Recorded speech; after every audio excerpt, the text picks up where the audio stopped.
Assalamualaikum warahmatullahi wabarakatuh. Selamat datang di channel Driver Santuy.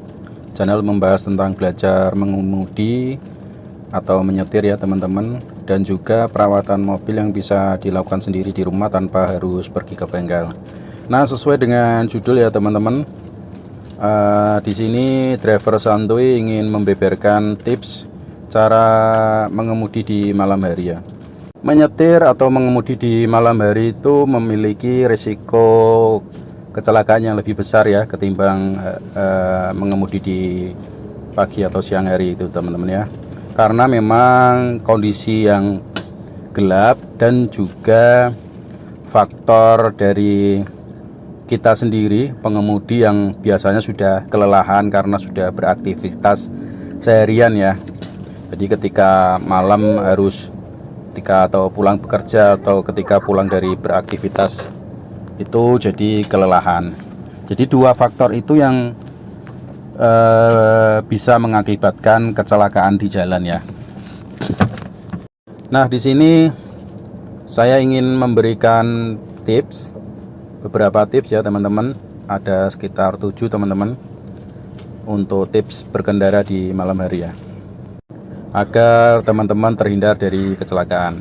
Yang pertama yaitu periksa lampu ya teman-teman, lampu baik depan maupun belakang, semuanya pokoknya harus diperiksa ya, baik lampu yang besar, lampu utama, lampu sen, lampu senja, dan juga lampu rem ya teman-teman.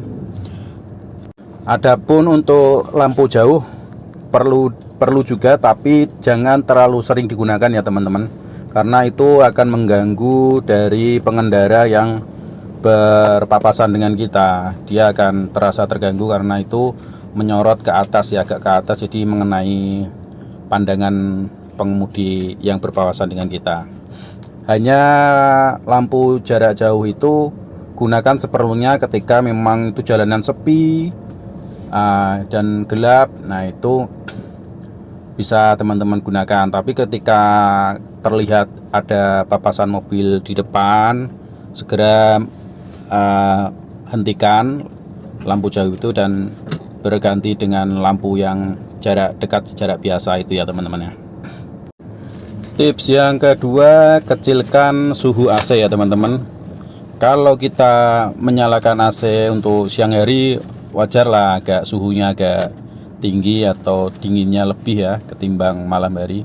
Tapi kalau untuk malam hari itu memang sarankan untuk mengecilkan suhu AC-nya, karena jangan sampai kita dalam kondisi ketika menyetir itu malah kedinginan gitu ya teman-teman, mengakibatkan sirkulasi darah juga tidak lancar dan bisa mengganggu konsentrasi kita saat menyetir ya teman-teman. Terlebih khusus ketika menyetir untuk jarak jauh ya teman-teman, atau ke luar kota. Untuk tips yang ketiga, waspada ya dengan kondisi sekitar ya teman-teman. Karena kalau malam hari itu kan tentunya jarak pandang kita akan berkurang karena gelap itu ya jalan ya teman-teman.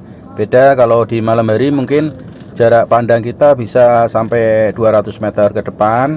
Sementara kalau malam hari itu mungkin sekitar 100-an atau 150 ya teman-teman. Tentunya jarak tersebut itu juga dibantu dengan penerangan lampu ya teman-teman, atau lampu jarak jauh ya teman-teman. Nah, sebagai pengemudi yang baik memang harus wajib ya mengetahui kondisi sekitar ya. Ada beberapa misalkan yang benda-benda yang tidak mengeluarkan atau menimbulkan cahaya ya, seperti misalkan kayak ada pohon, trotoar, terus kemudian orang yang berjalan atau menyeberang itu, kemudian lampu motor yang tanpa ada lampunya kayak gitu kan, menyalakan lampu. Nah, itu kita harus waspada ya dengan hal tersebut ya, karena tidak memungkiri ya bahwa hal-hal tersebutlah yang bikin kita yang sudah berhati-hati terkadang pun masih menabrak hal-hal tersebut ya. Makanya tetap fokus dan waspada selalu ya teman-teman ya. Untuk tips yang keempat itu menjaga kecepatan ya teman-teman ya. Jadi kita harus kontrol kecepatan kita ketika mengemudi di malam hari. Banyak orang itu mengabaikan kecepatan, dia beralasan ingin cepat sampai karena sudah lelah seharian beraktivitas, jadi ingin cepat sampai ke rumah, seperti itu teman-teman.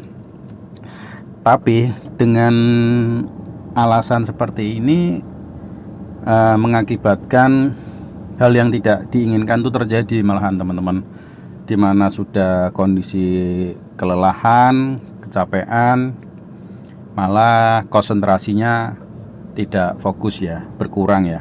Penglihatan mata kalau malam itu kan cenderung berbeda dengan ketika siang hari ya. Kalau malam hari kita akan kesulitan nih ketika ada kendaraan lain yang tiba-tiba berbelok di depan kita, atau apa ketika ada orang menyeberang, seperti itu kan beda ya. Ketika kalau siang hari dari jauh pun ada orang menyeberang atau orang mau belok, dari jauh pun kita akan cepat bisa manuver ya, atau mengantisipasi itu ya. Beda lagi kalau dengan malam hari. Dan yang tips yang kelima itu fokus ya teman-teman, terutama fokus di penglihatan dan pendengaran ya teman-teman. Makanya kalau di malam hari usahakan jangan menyalakan audio, tape atau musik itu terlalu keras ya teman-teman. Jadi lebih ke agak pelan aja, tak perlu yang harus keras-keras kayak gitu ya untuk mendengarkan musik ya. Karena secara tidak langsung itu kan mengurangi konsentrasi kita ya, fokus kita ya terhadap situasi di luar dari mobil kita ya, entah di depan, entah di belakang, entah di samping. Ketika ada yang klakson dari belakang atau ada yang apa istilahnya menyalip seperti itu kan, terkadang kita tidak fokus karena lebih fokus mendengarkan musik yang keras gitu ya teman-teman ya. Kemudian ini tips yang keenam, memahami rute yang dilalui ya teman-teman. Jadi kan biasanya kayak gini teman-teman, banyak ini pengemudi yang mana dia tidak apa istilahnya tidak memahami rute yang dilalui itu. Terkadang misalkan kayak ada tikungan tapi tetap melaju dengan kencang, itu kan mengakibatkan bahaya ya teman-teman ya, kecelakaan ya terjadi ya. Beda lagi kalau kita sudah paham rute tersebut, kita tahu nih ada tikungan di depan, maka kita akan memperlambat laju kita ya teman-teman ya. Jadi memang jangan buru-buru lah teman-teman ya, jangan terlalu kencang ya. Ya ada istilah Jawa mengatakan alon-alon asal kelakon. Nah itu ya teman-teman ya. Dan tips yang terakhir atau yang ketujuh, jangan memaksakan saat mengantuk ya teman-teman ya. Jadi mengemudi ketika malam hari itu kan cenderung lebih ke apa, rasa kantuknya lebih tinggi ya ketimbang harus di siang hari ya. Nah jika mengantuk ada beberapa cara ya, dan mungkin orang beda-beda dengan caranya masing-masing ya. Kalau saya pribadi kalau ketika mengantuk itu bisa saya hilangkan dengan cara ngemil ya teman-teman ya, atau enggak minum kopi seperti itu teman-teman. Tapi jika sudah benar-benar kantuknya luar biasa, tidak bisa ditahan lagi, nah disarankan buat teman-teman ini langsung aja menepi ya teman-teman, atau masuk ke rest area untuk berhenti sejenak istirahat sampai hilang rasa kantuk tersebut ya teman-teman. Oke teman-teman, itulah 7 tips dari driver santuy ya dari saya ya teman-teman. Semoga bermanfaat buat teman-teman, khususnya yang para pemula yang baru belajar mengemudi ya teman-teman. Dan sekali lagi saya ucapkan terima kasih sudah menonton sampai selesai. Sampai ketemu di video-video saya selanjutnya ya teman-teman. Jangan lupa subscribe dan nyalakan loncengnya, serta share video ini kepada teman maupun kerabat yang lainnya. Cukup sekian, yang terakhir terima kasih. Wassalamualaikum warahmatullahi wabarakatuh.